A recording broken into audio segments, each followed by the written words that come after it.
Good morning, Rise and Shine Weekend at sa ating mga kaibigan, followers, magandang umaga po sa ating lahat.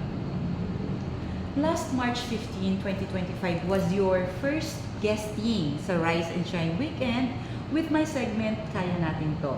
So we talk about the SICAP organization, you as co-founder, an organization that focuses on the welfare and empowerment of persons with disabilities.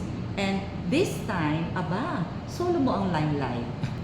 So unknown to many, you are taking up college education the time na ma-interview kita, and you are already in third year that time. Tama ba, kuya? Yes, tama po. Okay. So you went back to schooling at what age and why? Nasa edad na ako na 48, edad na bumalik ako sa pag-aaral.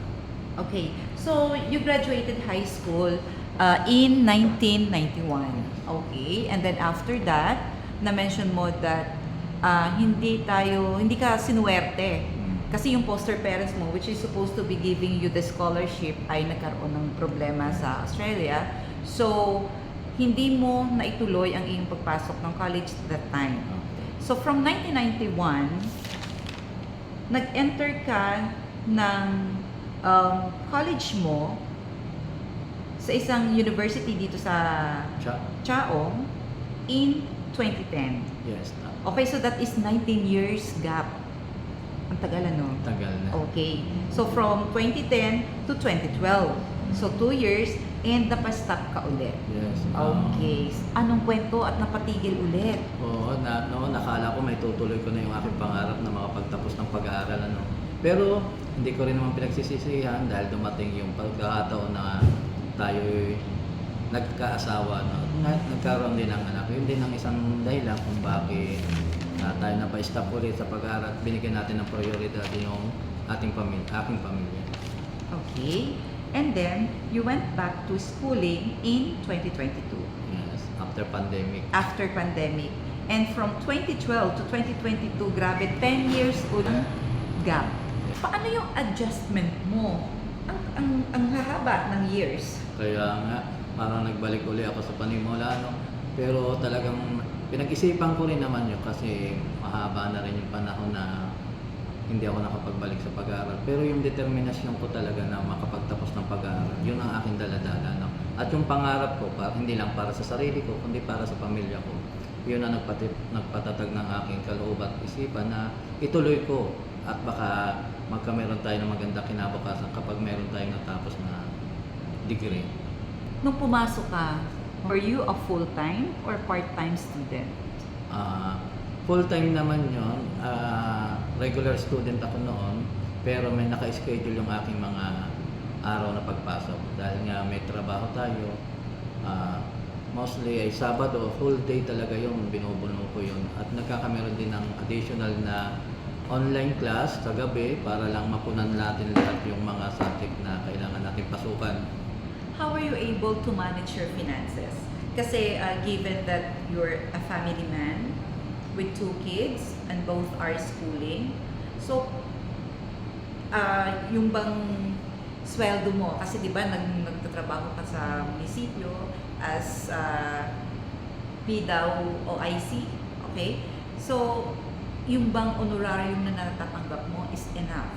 Sustinehan yung iyong tuition fees. Malaking tulong yung aking sweldo na tinatanggap dito sa LGU para sa pamilya ko. Yun nga lang, dahil nga sa dami ng pangangailangan, mahal na presyo, nagkakataon pa tayo nagiging deficit pa sa ating mga sweldo. Yun nga lang, mata na ako tayong pumasok sa school kahit alam natin na may problema tayo sa financial. At sabi ko, naniniwala ako na ang Panginoon laging andyan. Sabi ko, sapol, hindi ako pinababayaan. Kaya nananalig ako na malalampasan namin ito. At ang aking asawa naman ay napaka-supportive. Kaya siya rin na nagpupush sa akin na, sige, tuloy mo, ipasok mo, pangalay mo, at yung matupad mo yung iyong pangarap. Malaking bagay yun na meron kang naniniwala sa iyo. Kaya para ituloy mo yung iyong pangarap. Okay, are you receiving scholarships or any financial assistance from the family or friend, etc.?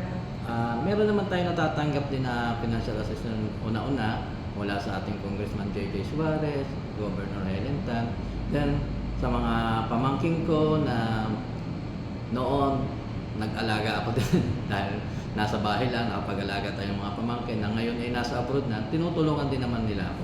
Pero, ang isa sa pinakamalaking tulong sa akin, yung aking pinsan na kaibigan ko rin, si Miss Lani Manong sila, Blanca, na malaking, nung kami nagkita sa isang reunion, at napag-usapan namin na pumapasok pala ako, nangako siya sa akin na tutulungan niya ako.